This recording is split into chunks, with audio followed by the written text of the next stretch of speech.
স্বামী জোর করে ব্লোজব বা মুখে লিঙ্গ নেওয়ার জন্য বলছে, আমি কি করব? এটি একটি আপনাদের প্রশ্ন এবং সেই প্রশ্নের ভিত্তিতে আজকে ভিডিওটি করা। আমি আছি ক্লিনিক্যাল অ্যান্ড কাউন্সেলিং সাইকোলজিস্ট ও সেক্স থেরাপিস্ট রাজু আকন। প্রথমেই একটু প্রশ্নটা পড়ে নিই। আসসালামু আলাইকুম স্যার, আপনার ভিডিও অনেক দিন ধরে দেখি এবং সেখানে অনেক জায়গাতে আমি অনেক ধরনের কমেন্ট করেছি। কিছু কিছু বিষয় যেটা সত্যিই আমি এই ধরনের প্ল্যাটফর্মে, অনলাইন প্ল্যাটফর্মে বলতে পারি না, কিন্তু আসলে এই জিনিসটা আমাকে কষ্ট দিচ্ছে। আমার হাজব্যান্ড অনেক বেশি সেক্সুয়ালি ম্যাচিউরড। সে অনেক ধরনের বিষয় আমাকে বলে, যেটি হয়তো আমার জন্য কষ্ট হয়, কারণ আমি এই জিনিসগুলো আগে জানতাম না। তার ভিতরে সে প্রায় বলে তার লিঙ্গ মুখে নিয়ে তারপরে আদর করার জন্য। সো এটি আমার একদমই ভালো লাগে না, আমার খুব ঘৃণা লাগে, আমার খুব খারাপও লাগে। এর ভিতরে একদিন আমাকে এই ধরনের কথা বলাতে এবং তখন আমার আগ্রহ না থাকা সত্ত্বেও আমাকে এটা করতে হয়েছে এবং এরপর থেকেই আমার খারাপ লাগে, কিন্তু আমার খুব সবসময় কষ্ট হয়, দুশ্চিন্তা হয়, কখন আবার ঠিক একই কাজটি করতে হয়। সো এখন আমি কি করব?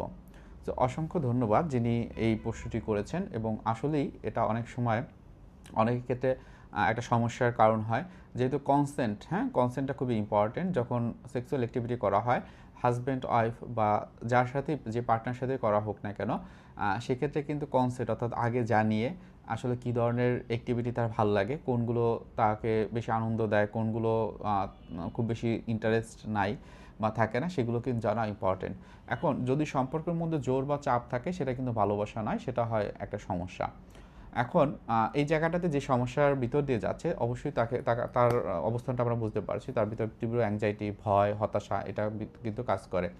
তো এই ধরনের সমস্যার ভিতর দিয়ে যারা যান, যে হয়তোবা আপনি একটা জিনিস চাচ্ছেন না, আপনার পার্টনার সেটাকে করতে বাধ্য করছে, সেটা থেকে অ্যাভয়েড কীভাবে করবেন বা নিজেকে দূরে রাখবেন, সেটাকে বলার উদ্দেশ্যে কিন্তু আমি আজকে ভিডিওটি তৈরি করা। অনেক সময় বিষয়টা কিন্তু শুধুমাত্র মেয়েদের ক্ষেত্রে না, এটা কিন্তু ছেলেদের ক্ষেত্রেও হয়, আমার এক্সপিরিয়েন্স আমি দেখেছি। সো এক্ষেত্রে ১ নম্বরে যে বিষয়টি, যেটা আপনি অবশ্যই করতে পারেন, নিজের অনুভূতিকে গুরুত্ব দিন।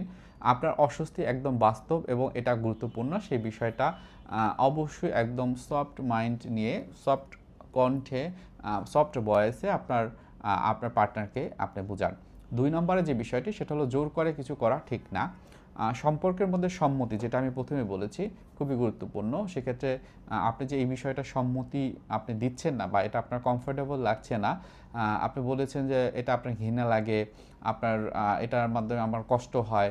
সো এই কষ্ট হওয়া, ঘৃণা লাগা, সেই বিষয়গুলো একটু পজিটিভভাবে তাকে একটু নিচু কণ্ঠে তাকে বোঝাতে পারেন যে অ্যাকচুয়ালি আপনি আসলেই কষ্ট পাচ্ছেন। ৩ নাম্বার যে বিষয়টি, খোলামেলা আলোচনা করা।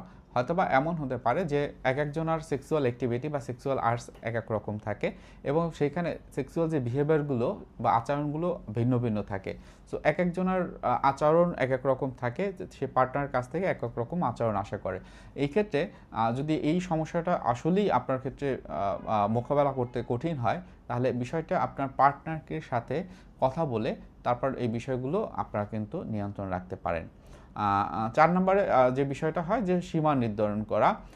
আমি এটা করতে স্বাচ্ছন্দ্য বোধ করি না, এটা স্পষ্ট করে আপনি বলতে পারেন। আপনার স্বাচ্ছন্দ্য লাগে না বা এটা দ্বারা আপনার কষ্ট হন, সেক্ষেত্রে আপনি অবশ্যই এটা বলবেন। এবং ৫ নম্বরের যে বিষয়টা, অনেক সময় দেখা যায় যে এই ধরনের সমস্যার ক্ষেত্রে প্রয়োজনে দরকার হয় সাহায্য নেওয়া। সেটা কাউন্সিলর বা বিশ্বস্ত যারা মানুষ থাকে, তাদের কাছ থেকে এটা নেওয়া সম্ভব হয়। অনেক সময় বিশ্বস্ত মানুষের ক্ষেত্রে যারা প্রফেশনাল সাহায্য দিয়ে থাকেন, কাউন্সিলিং সাইকোলজিস্ট বা ক্লিনিক্যাল সাইকোলজিস্ট, তারা কাউন্সিলিংয়ের মাধ্যমে বিষয়গুলো সমাধান করার ক্ষেত্রে গুরুত্বপূর্ণ ভূমিকা পালন করে। অনেক সময় ইন্ডিভিজুয়াল কাউন্সিলিং দরকার হয়, সেক্ষেত্রে আপনার হাজব্যান্ড বা যিনি এই ধরনের ব্লোজব দেওয়ার জন্য খুব উদগ্রীব থাকে, তাদের সাথে কথা বলে এবং তাকে যদি এরকম কোনো এক্সপিরিয়েন্স থাকে, বেশিরভাগ ক্ষেত্রে তাদের ব্যাড এক্সপিরিয়েন্সগুলো পাস্ট থেকে আসে এবং তার মাধ্যমে সে সেক্সুয়াল যে সুখগুলো, সেগুলো এখান থেকে খুঁজে পেতে চায়। তো ওই ক্ষেত্রে সেক্স এডুকেশন বা সাইকোসেক্সুয়াল যে থেরাপি, সেগুলো দরকার হয়। অনেক ক্ষেত্রে কাপল কাউন্সিলিং ইম্পর্টেন্ট, অথবা কোনো মনের কষ্ট বা দুঃখ বা অতীতের কোনো খারাপ লাগা, খুব কষ্টের জায়গা থেকে হয়তোবা এই ধরনের অ্যাক্টিভিটি অনেক ক্ষেত্রে করে থাকে, সেক্ষেত্রে কাউন্সিলর ইম্পর্টেন্ট, খুবই গুরুত্বপূর্ণ ভূমিকা পালন করে। সো সব থেকে একটা জিনিস আমি আপনাদের বলতে চাচ্ছি, গুরুত্বপূর্ণ একটা সতর্কতা, যদি জবরদস্তি করে চলতে থাকে, তাহলে এটা কিন্তু মানসিক এবং যৌনতার ক্ষেত্রে খুব বড় রকমের বিপদ হিসেবে ধরা দেবে। আপনার সম্মতি ছাড়া কোনো সম্পর্কই স্বাস্থ্যকর হয় না। নিজের পাশে দাঁড়ানোর জন্য আপনার নিজেকে একটু এফোর্ট দিতে হবে। প্রয়োজনীয় সাহায্যটা আপনার অবশ্যই আজকে থেকে শুরু করতে হবে। সো আজকে ভিডিওটি এখানে রেখে দিচ্ছি। কারো কোনো প্রশ্ন থাকলে অবশ্যই কমেন্ট বক্সে জানাবেন এবং আমাদের ইউটিউব চ্যানেলটি অবশ্যই সাবস্ক্রাইব করে রাখবেন আশা রাখি। ধন্যবাদ। আসসালামু আলাইকুম।